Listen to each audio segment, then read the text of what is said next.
Mārtiņ, tu braukā, var teikt, katru dienu pa Rīgu. Ja ir tāda situācija, ka man ir izsists stikls, es tev piezvanu, un tajā pašā dienā arī atbrauks, samērīsi un iespējams vakarā ieliks stikla paketi. Jā, mēs tieši tādu situāciju pašlaik risinām. Cilvēks pazvanīja no Zolitūdas. Kaut kāds kašķis bijis, kas tur stikls izsists, jā. Tikko bija samērīti un jau čaļi ir uztaisījuši un drīz uz dienas otro pusi brauksim likt iekšā.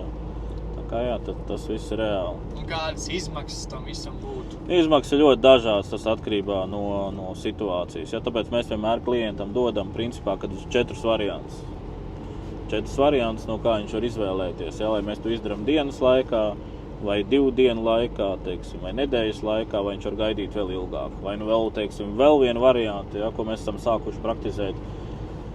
Cik arī parādījām TikTokos, ka cilvēkam kā var paketi viegli pats nomainīt, ja, ka tagad cilvēki arī uzņemās paši to darīt. Ja. Tā kā nākama opcija piedāvājam, kad cilvēks pat brauc paketēji pakaļ pie mums un pats samaina. Bet mēs palīdzam viņam, protams, viņu samērīt un arī nokonsultējam vēl papildus, kā viņš viņu drošāk var pats arī samainīt. Bet tur jāuzņemās riski, kad, protams, to dara bez pieredzes paši, ka stikls var saplīst vai tādas ķibeles notikt transportējot un vēl visādi. Jā.